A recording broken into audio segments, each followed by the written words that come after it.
overview of what it is and what that entails. Basically, the payment card industry data security standard, of course we're fond of acronyms ourselves as well, we represent a collaborative effort based on the card schemes. The card schemes is the likes of Visa, MasterCard, Amex, who take the card payments. So what they wanted to do was get a unified set of rules, essentially a driver's license for people who are taking card payments. So we're going to try and reduce the amount of breaches. So a worldwide kind of level playing field for everyone who's taking card payments. So this is to kind of make sure that we've got a minimum level of data security. This is surrounding storage, process, and transmitting card details. So just on the charges we have with AIB Merchant Services, what we do is we charge at what's called acquirer or top level entities. So regardless if you have 1 mid or if you have 40 mids, you're only going to be charged $4.35 for a card present or $9.75. Doesn't matter if you have 1 or 50, that's just going to be one flat fee. So we've got non-validation fees in there as well. The reason for them is to try and get merchants, the onus on them is to try and get them compliant. This industry is a little different in that you've got IATA kind of breathing down your necks, wanting you to get compliant for a set date, which is great news for someone like me who wants people to be compliant and avoid scheme fines and dealing with lawyers. Sorry, Anne. So this is just a brief breakdown of how we take the card payment. So the SAQ types there, that's a self-assessment questionnaire. So based on how you take your card payments or how you transact, you're going to fall into one of these columns here. Now, most of the businesses in the travel industry would have an outsourced payment system, which means you wouldn't store, you wouldn't transmit data yourself, I hope. And that would fall under SAQA. So that would be a complete redirect. And we also offer something on our systems as well, which I'll touch on a little later on. And what that is that if you're processing a payment, it should look like it's going through. I don't know if you've ever bought anything from Amazon. I'm sure most of you have. But you'll notice when you're going through the payment page, the website doesn't change itself. You'll just notice on the top of the page, you'll see a little security lockbox. That's going to turn to green, and that means that it's secure. You're still essentially on the website, but you're not processing the card transactions through that. So nothing's actually hitting your website. So a lot of things then. So we've got SAQB, which wouldn't probably be relevant to you. That would just be straightforward chip and pin terminal machines. And the other one there we have is BIP. So we'd have like virtual transmission systems as well. So if a customer comes in or if you're taking ones over the phone, you're able to key it into a virtual terminal system there. Now the reason I'm bringing this up is because the standards that you're going to be dealing with now, especially with this being brought into place, if you were to go through it regularly, the assessment question there, fancy little gimmick now. So it would be, for most of you, I'd imagine, would fall under SAQ CVT, which would be the virtual terminals. I imagine most of you take your transactions over the phone. And that normally would be 74 questions. What we've done is we've gone through and kind of trimmed the fat, essentially, on that. And because the reason for that is because of anyone who's dealt with a scheme regulation or with a scheme mandate, the language can be quite intense. Like, for example, one of the questions on the standard is, are there processes, procedures, and procurements in place that preclude the sending of cardholder data? Which sounds like it's written by the Mad Hatter. And basically what that means is, do you store credit cards? They can't put that simply because it's a scheme. So what we've done is we've kind of trimmed that down to what's essential to your business. So depending on how you profile, you're going to end up with 5 to 12 questions, which is a significant reduction on what you would be doing. So based on, you mentioned PCI to merchants, and you get a lot of feedback, and most of them say they love it, they think it's fantastic, and they can't get enough of it. Unfortunately, that's not the case. Most think it's pointless, they think it takes too long, they think it's a money-making scam, they think it's regulation for regulation's sake. But just to go through a couple of things here, there's been over 1 billion cardholder breaches in the last 5 years. Of the 1 billion breaches, 96% of these merchants were people who were not PCI compliant. The breach fines can be anything from 1,000 to 500,000. Which, if you're running a small business, something like I think we saw the breach 2 years ago with Walmart and Target, they were fined over $1 billion. Now, they can take it because they're a multi-billion-dollar company, but if a lot of the businesses here today, I imagine if they were fined 500,000, that would put them out of business. So since we've introduced the PCI project, it's been a 50% reduction in breach fines, we've noticed. Simple little things that people wouldn't think to do. I even was having conversations last night with people in there. Little things like having the fax machine on the counter and people are sending in card numbers, their CV2 numbers, their names, addresses. All somebody has to do, everyone's got a camera phone in their pocket, snap a picture of that, and you're able to get that. So what you're able to do then is you're able to go online. There's websites online called, well, I'm sure some of you will be familiar with the dark web. And what you're able to do is you put in a credit card number on that, and that can tell you whether or not it's been reported stolen. And then they'll start essentially a bidding war. So you can sell a card from, depending if it hasn't been stolen, what the card limit is, you'll get anything from $100 to $500 per card number. And that's just all through Bitcoin. There's no way of tracing it back. And because you're the ones that have had the data holder stolen, you're the one that's going to be on the hook for that. We're the only acquirer with a dedicated PCI portal and help desk. I was having discussions with the ladies this morning about how much they hate when they call up somebody. You have to press 1 to get to this, press 2 to get to this, then go back, get in your car, drive home, come back, then listen to this. So we have a straight direct number that gets you straight through. So if there's any issues, if there's anything you're not sure of, you can contact that directly. So as I said, about the confusing matter with surrounding this, and this is something you're going to run into a lot in the next couple of months with IATA. The questions are quite standardized. So we've gone through and we've got like plain text English speak for each of them. So regardless of what the question is, no matter how stupid and complicated it may sound, you'll get a little plain English text to me, and well, this just means this. So just a couple of the benefits with PCI with ourselves. The cost, we've got a cheaper cost than any other acquirer. We don't charge an annual fee. We're charging per legal entity and not per mid. So again, as I said, regardless of how many mids you have, you're only going to get the one small fee. We also provide the non-invasive system scans, and that's free of charge. Now, if anyone who has, Maccabee, Adobe, anything like that, it can be quite expensive to do an annual, and then if you just run any additional scans on that, you could be charged, 50, 100, depending on what it's looking for. We also provide on-site assessments as part of the PCI. This is part of either your $975 a month or your $390 a month. Now, an on-site assessment can cost between $6,000 and $1,000 a day, which means I'm in the wrong business. And what they would do is they can go on site. If you're concerned about how you're processing payments, if you think there's any kind of gaps in the technology there or gaps in your process, we can have somebody come out to your business and do a kind of top to bottom audit of the do's and don'ts of what you're doing wrong or what you're doing right, and kind of steer you in the right direction. That's provided free of charge as part of the package we have. Now, an assessment can take 22 to 25 days, and this is kind of part of a forensic investigation as well. So, for example, if your business was breached, you're on the hook for all the cards that have been caught, the system fine, and you also have to pay for the forensic investigation, which, if it adds up, if you have a 25-day investigation, you could have 5 or 6 assessors on that. It starts to add up. So we've also provided an in-house payment gateway. I know a few of you are concerned with things like HotSoft and things like that, where you're storing card details on your system. What we have is we will pay our own payment gateway, which is going to store card numbers on that. So nothing on your system is going to be kept on yours. I know there was, I think it was Valerie was telling me earlier, that she has to constantly ring up customers to revalidate credit cards, to revalidate CV2 numbers. This is all going to be stored on our system, nothing to do on your end. So if there is a case for breach, it's on our end. We're going to take full responsibility, which hopefully won't be the case. We're also going to be launching in February a managed services. So rather than you having to call up and go through the process with us, we come to you and we handle all your certification and all your scans.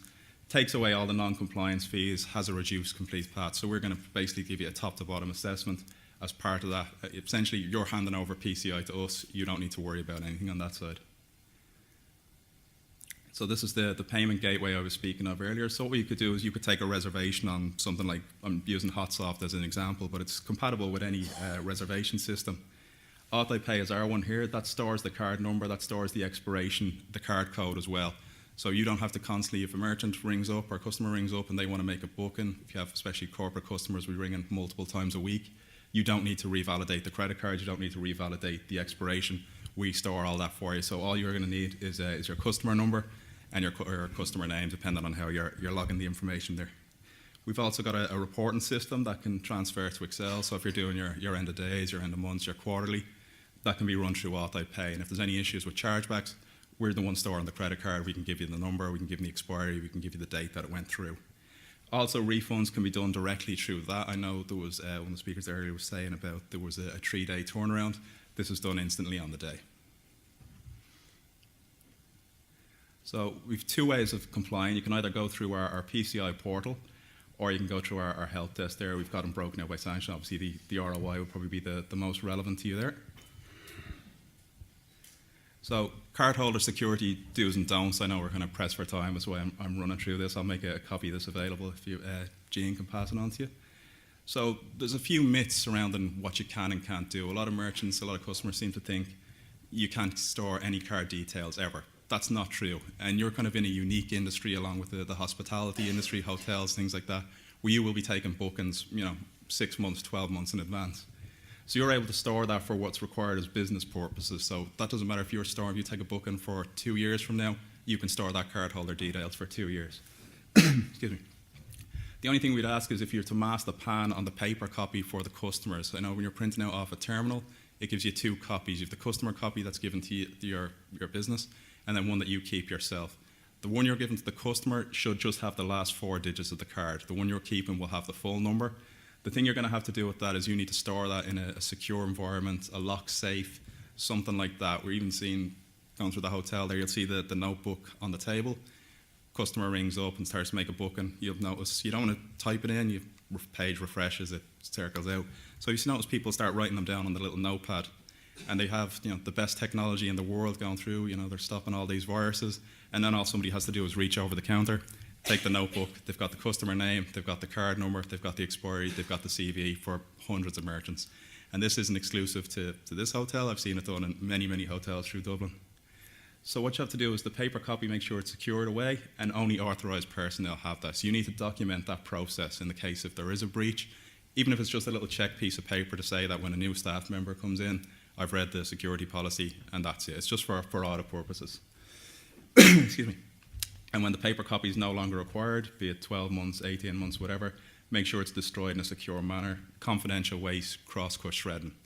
We had a big car dealership who was breached 2 months in a row, and what happened was they'd done a complete top-to-bottom redo of their security process. Next month happened again. Turned out what they were doing is when they were finished with the car rentals or with the car leases, they were taking all that, putting it into a clear plastic bag, putting it in the recycling bin. And this enterprising young man was jumping into the recycling bin, opening up the cards. He had names, addresses, CV2 number, spouse, mother's maiden name. And actually how he got caught was quite funny. He had a month left on one of the cards he stole and tried to buy a speedboat in Miami. So the poor guy got a phone call. He was actually sitting in McDonald's in Grafton Street, and was like, yeah, we just had a bit of suspicious activity on your card. Just want to make sure you're happy with your speedboat. My what? Yeah, no, that's not me. So he got too greedy at the end. But what he was doing, he was making small transactions. He was paying for his petrol every month or every week out of the guy's credit card. Most people won't go through their statement line by line. If you do, you see petrol, 20, 30 euro, and think, that must have been me, I just don't remember it. So little small increments like that. This guy had the card for 18 months and the guy didn't notice. Everyone checking their online banking now? So a couple of data do's and data don'ts. I'm also a fan of alliteration as well.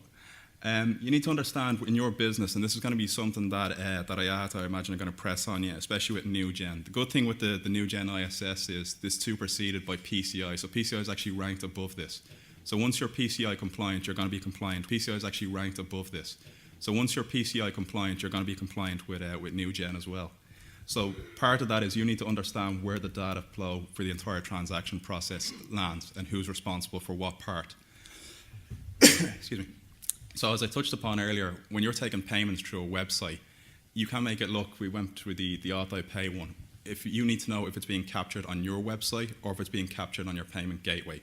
That's the main one. We've got, I don't know if you've been seeing the news this week with Musgraves.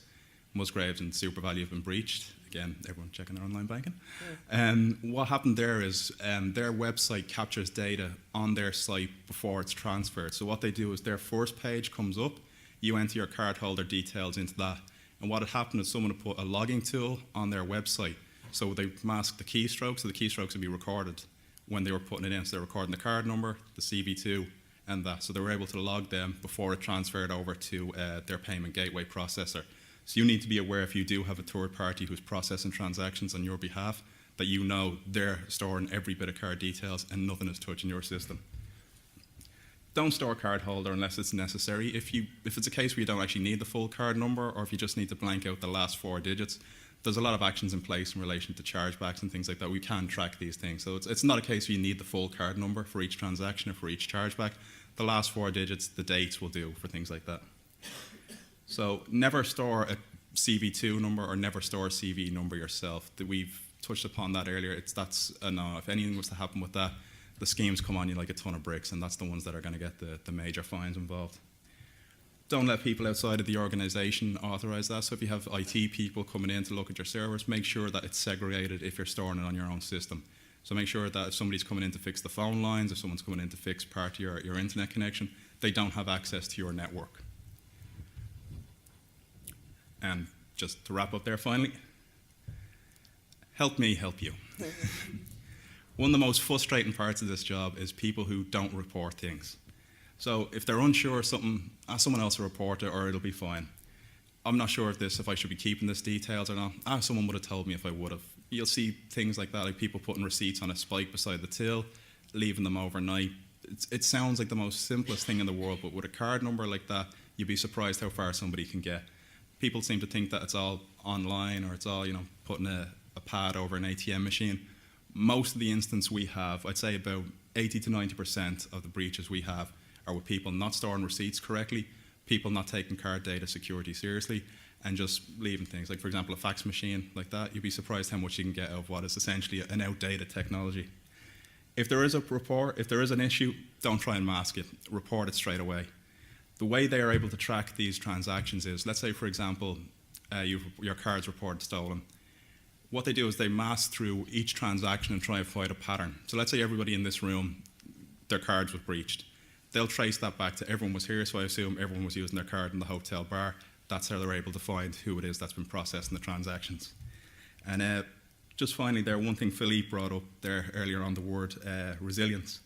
I must say, with the three major things that you're facing with your industry, like my jaw was on the floor seeing how much work you're able to put in on that. And this is something that I think you'll be able to do. It's able to change around very quickly with this. A lot of you have processes in place already, and it's just a matter of tweaking this. If there is any issues with that, I'm happy to assist and to raise on that. But I think it's going to be it's not going to be a big a headache that you think it's going to be based on what I've seen and what I've spoken to the few people in here, unless they're lying to me, which they probably are.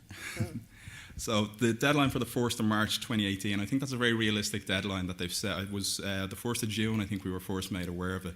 And you're going to find that there's simple little transactions or simple little processes that you need to put in place for this.